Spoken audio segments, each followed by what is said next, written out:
Iyon, aring nga mga kaganapan nung linggo. Bali, nag-almusal muna kami. Meron kami din ng fried rice, fried siomay, itlog at saka yung sausage. At pagkakain nga ng almusal, ay kami nagbihis na. Lalabas nga kami ngayon, gawa ng may check-up si inang number 2, si Baby Ellie. Tulog pa nga, nandiyan lang sa car seat. At nung nakagayak na nga kami, edi kami gumaor na. Lakad na nga sa Eloise at si Ellie naman ang bitbit ko. At garni naman ang aking rear view mirror. Sa kaliwa nandiyan si Ellie at sa kanan naman ay si Elo. Kailangan ay kitang-kita ko ang dalawa para sa safety. At para pugi ay mag-shades tayo. Medyo late na nga kami sa appointment kaya binaba ko na lang si Mami din sa harapan. At nakatulog na din si Eloise kaya hintayin ko muna magising. Pagkakalabing nga ngayon, yan, -11 nga din sa sasakyan.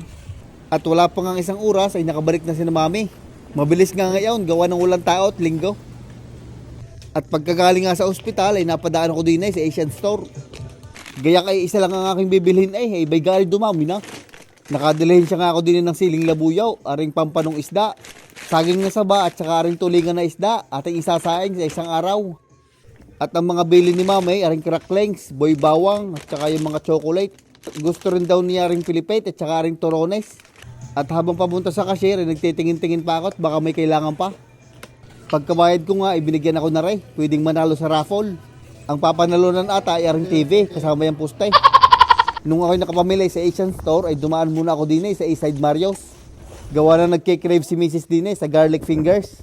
Siyempre, kailangan nating ibigay at kasama yan sa recovery. Ako naman ay nagkikrave sa burger, kaya din ako sa McDo napadpad. Meron din kaming coupon, kaya din ako bibili. Pagbalik ko nga sa sasakyan, ay nag-aabutan ng garlic fingers ang dalawang aray. Nakakatuwa nga at kalaki na ni Ate Elo. Pagkakabilis nga din naman ng panahon na. Dati kami lang dalawa ni Mrs. A. Abay ngayon ni 4 na kami. Kaya kailangan talagang sulitin bawat oras. At hindi mo mamamalayan pagka isang araw ay dalaga ng mga aray. At dadating din ang panahon na kami na lang uli ni Mrs. Gawa ng may kanya-kanya na silang buhay at pamilya. Nakakatuwa lang isipin At sigurado ako nagarni din ang iniisip ng ating mga magulang. Ay siya, tama na rin, masyadong naalala mga ating usapan. Yabot mo, yeah.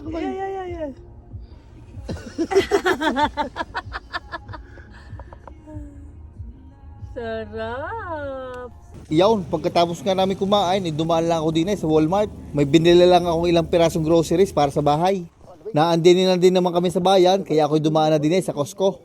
Kumuha nga ako na rin tiramisu, request din na rin ni Macy's. Subukan nyo din na rin, kasarap.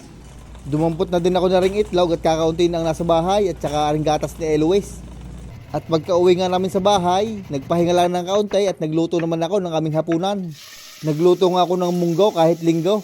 Nakalive naman ako kaya ayos lang kung tamaan ng gout. Pero wag naman sana. Dinamihan ko na nga sa baon na rin, gawa nang ako'y naglagay ng malunggay powder, pampagatas. Abay kay Mrs. Ha, ay baka akalain nyo sa akin. At ang kapares nga ng gulay na munggo ay aray, pritong galunggong. At yun nga ho, mga kaganapan nung nakaraang linggo. Kain ho kayo at maraming salamat ho sa inyong palaging panonood. Gay, ingat!